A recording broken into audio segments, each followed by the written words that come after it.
Selamat siang saudara, Anda menyaksikan Breaking News Kompas TV bersama saya, Imron Fadilah. Saudara, banjir dan longsor di Provinsi Aceh, Sumatera Utara dan Sumatera Barat menyisakan sejumlah kerusakan dan juga kisah duka bagi mereka yang bertahan. Para penyintas kini berusaha untuk bangkit dengan segala upaya mereka. Informasi seputar bencana banjir dan longsor di Pulau Sumatera akan kami hadirkan dalam Breaking News Kompas TV kali ini. Akses jalan dari Bener Meriah menuju Simpang KKA Aceh Utara mulai terbuka. Sepeda motor dan mobil sudah bisa melintasi meski kondisi medan jalan masih berat. Sejak 3 hari lalu, penyintas bencana yang ada di wilayah Bener Meriah akhirnya bisa menerobos jalur menuju Simpang KKA Aceh Utara. Namun, kondisi tanah masih labil sehingga tak semua jenis kendaraan bisa melintas. 6 unit alat berat milik Pemda Bener Meriah dikerahkan untuk membuka akses jalan ini.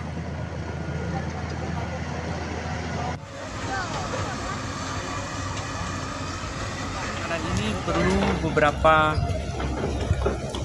bangunan pelengkap. Kami sangat butuh rempuh, kemudian ada beberapa titik jembatan beli. Penanganan ini ditargetkan kemarin itu 2 minggu. Cuman kalau tidak ada Aramco, dia bisa lebih panjang lagi. Karena kita rencana memasukkan material, ada titik-titik kritis yang tidak bisa dilewati, harus perlu Aramco atau gorong-gorong, kalau nggak tidak bisa kita suplai material. Sementara itu, jembatan Beli Teupin Mane, Kecamatan Juli, Kabupaten Biren, Aceh juga telah selesai dibangun dan dibuka untuk umum setelah 3 pekan rusak akibat banjir. Arus transportasi, distribusi barang, hingga mobilitas warga berangsur pulih. Pemerintah daerah mengimbau pengguna jalan untuk tetap berhati-hati saat melintasi jembatan sementara ini.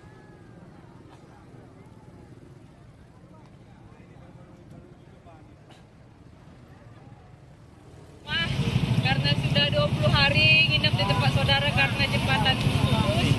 Terima kasih Bapak, terima kasih Bapak Pangdam, terima kasih seluruhnya yang sudah bekerja sama untuk membuatkan jembatan ke kami Biren.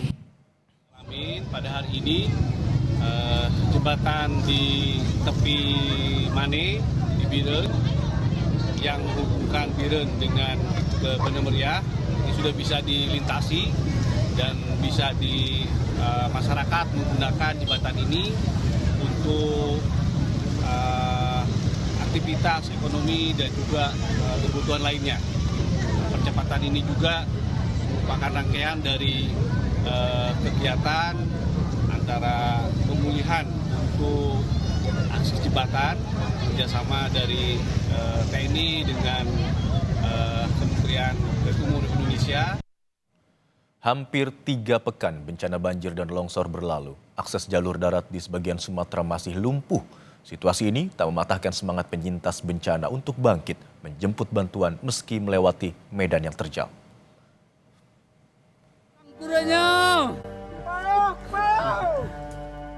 Hanya tekad kuat yang menguatkan langkah para penyintas bencana di Kabupaten Bener Meriah.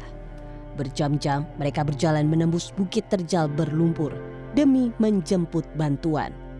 Langkah semakin berat dengan karung berisi bantuan yang dipanggul. Tapi apa boleh buat, kebutuhan pangan kian menipis. Warga bahkan rela menjual hasil panen cabai dengan harga murah untuk dibelikan sembako. Begini kondisinya jalan, kita bawa teradu, alat berat juga nggak bisa masuk. Begitu padatnya jalan ini untuk masyarakat di sini. Ini masyarakat lagi mengangkat. Bisa alat berat ini bisa masuk, kita terjunkan alat berat ini untuk membantu beberapa alat berat lagi di sini. Situasi serupa juga dialami para penyintas bencana di Sumatera Barat. Banjir bandang susulan yang terjadi Rabu lalu di Padang, Sumatera Barat kian memperparah akses jalan di Batu Busuk, memutus jalan yang sebelumnya telah rusak akibat banjir bandang.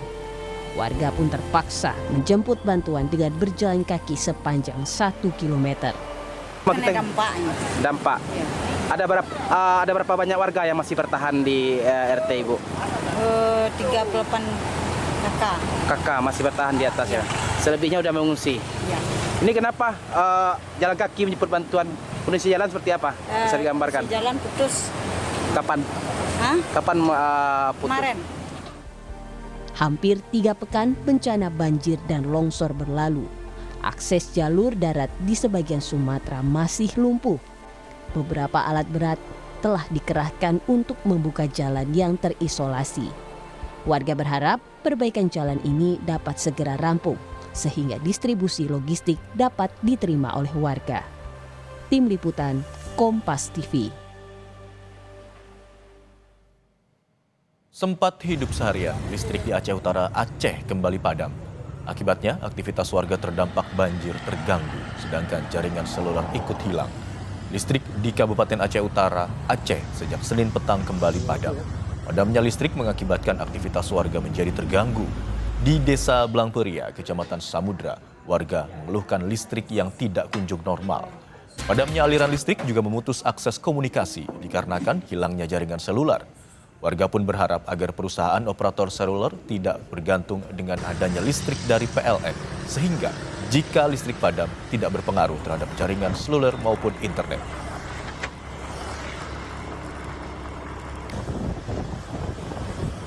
Dan saudara, kita akan pantau situasi terkini penanganan pasca banjir di Aceh Utara. Sudah ada jurnalis Kompas TV Zikri Maulana di sana. Selamat siang Zikri. Informasi yang kami dapatkan kemarin listrik di Aceh Utara kembali padam. Lalu bagaimana situasinya siang hari ini?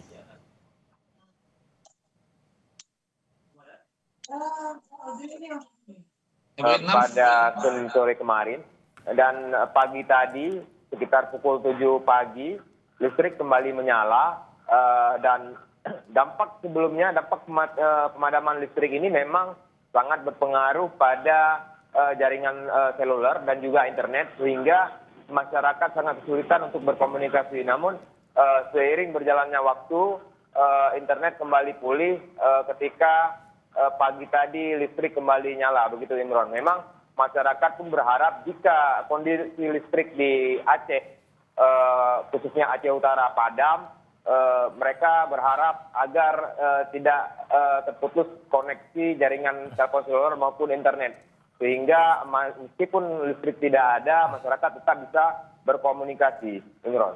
Baik, tadi Anda katakan sempat padam, kemudian nyala lagi, dan hingga akhirnya padam begitu ya kemarin ya. Bisa digambarkan kepada kami Zikri, sebenarnya dalam sehari itu bisa full menyala listrik atau ya kadang padam kemudian menyala kembali sejak bencana terjadi?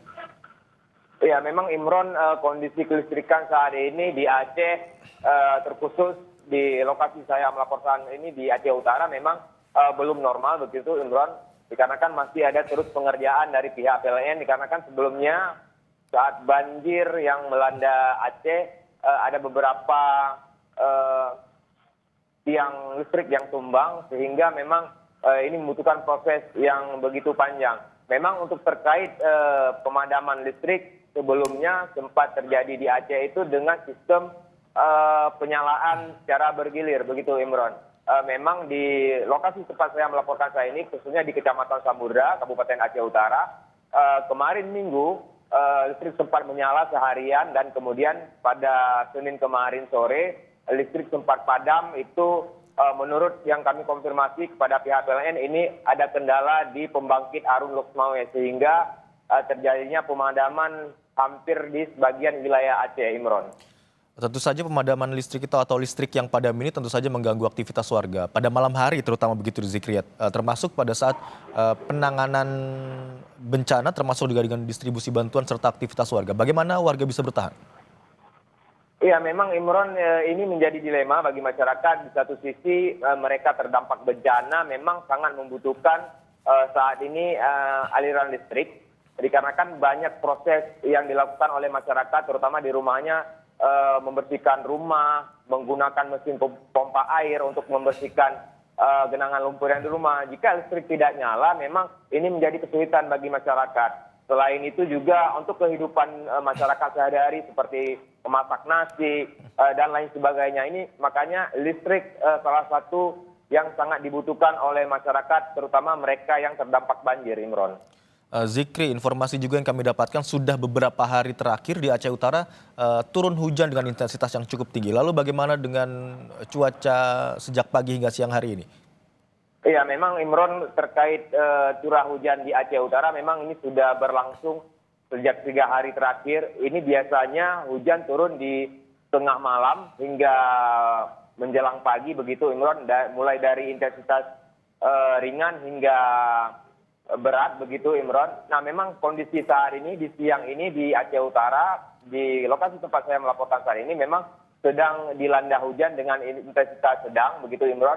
Memang dari Prakirawan BMKG Maluku Saleh Lukmaya juga mengimbau kepada 11 kabupaten kota agar meningkatkan kewaspadaannya dikarenakan memang intensitas hujan dalam beberapa hari ke depan memang tergolong tinggi begitu Imron. Daerah yang harus meningkatkan kewaspadaannya itu ada di 11 kabupaten kota maksud kami, yaitu Aceh Utara, Aceh Timur, Langsa, Aceh Tamiang, Bener Meriah, Aceh Tengah, dan juga beberapa kabupaten kota lainnya, Imron. Baik, beberapa hari terakhir di Aceh Utara diguyur hujan. Sementara itu warga dibantu pemadam kebakaran juga berusaha membersihkan jalan begitu ya Zikri ya dari sisa-sisa lumpur, sisa banjir. Lalu bagaimana proses pembersihan jalan saat ini? Apakah dapat dilakukan dengan maksimal? Untuk pembersihan jalan memang terus dilakukan, tetapi hasil pantauan kami ada beberapa desa itu pembersihan jalan itu dilakukan di tiap desa itu mereka pada masyarakat melakukannya secara swadaya begitu Imron. Nah seperti di lokasi tempat saya melaporkan saat ini merupakan kawasan pusat perbelanjaan di Kecamatan Samudra, bisa terlihat memang kondisi pertokoan di sini sebagian masih tutup begitu Imron, dikarenakan memang jalur akses untuk menuju pertokoan di sini masih tergenang lumpur. Dan ini memang menjadi dilema bagi pedagang hingga 3 pekan ini memang belum bisa beroperasi dengan normal, Imron. Baik, diguyur hujan lalu bagaimana dengan kondisi pengungsian di sana? Apakah tenda-tenda dan juga kebutuhan pangan lainnya cukup memadai hingga hari ini? Memang untuk kebutuhan pangan seperti logistik memang terus disalurkan oleh pemerintah maupun relawan-relawan yang ada di Aceh. Dan kebutuhan logistik bagi masyarakat pun terus dipenuhi meskipun berbagai rintangan para pemerintah maupun relawan untuk menembus ke lokasi. Nah memang jika melihat kondisi masyarakat saat ini di lokasi pengungsian memang masih jauh dari kata layak, terutama di kawasan pedalaman yang ada di Aceh Utara di Kecamatan Langkahan. Hingga hari ini mereka masih menempati lokasi pengungsian di perkebunan sawit dengan tenda terpal seadanya yang dibangun secara mandiri. Ini jauh dari kata layak, mengingat kondisi ini sudah 3 pekan begitu Imron. Terlebih lagi kondisi saat ini dilanda hujan sehingga untuk keamanan para pengungsi ini tidak terjaga dengan baik begitu Imron. Dan juga hingga hari ini belum ada kepastian kapan akan dibangunnya hunian sementara bagi mereka yang rumahnya hilang diterjang banjir bandang, Imron. Baik, menarik soal hunian sementara bagi warga terdampak begitu ya. Untuk lahannya sendiri, Zikri, apakah sudah ditetapkan di mana lokasi akan dibangun hunian sementara tersebut?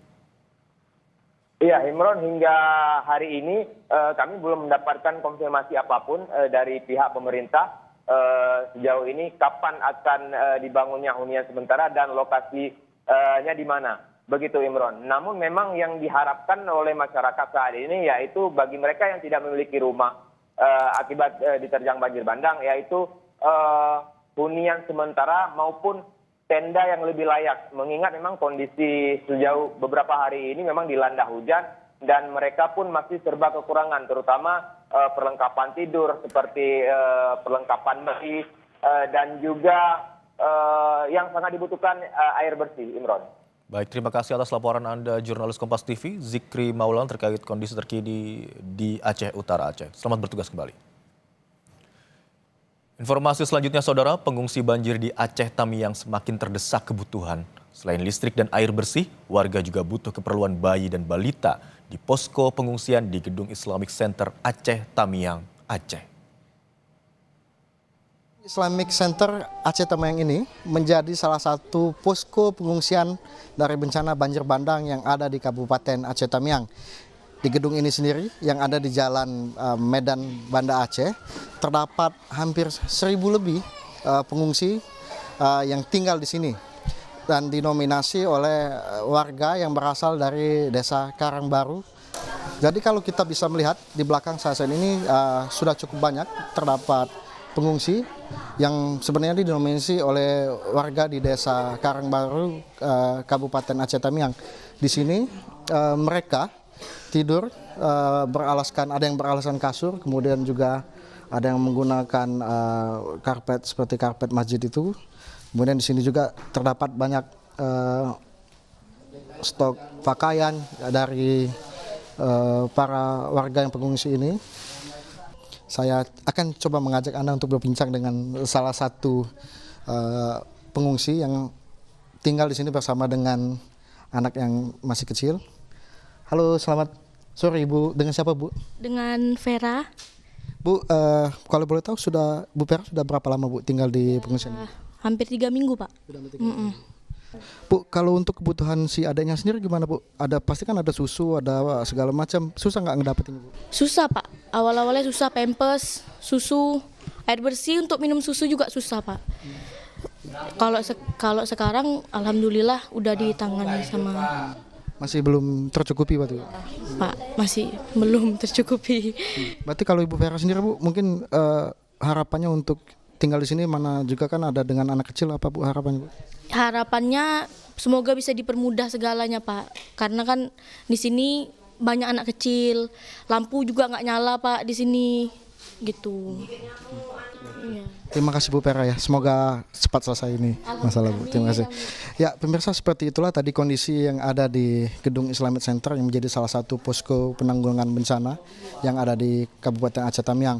Seperti yang disampaikan oleh salah satu pengungsi yang ada di gedung ini, permasalahan sembako, kemudian air bersih, kemudian listrik yang sampai saat ini masih belum menyala tetap menjadi permasalahan utama yang harus segera diselesaikan dalam waktu dekat. Nur Muhammad, Yudi Kiswanto, Kompas TV, Aceh Tamiang, Aceh.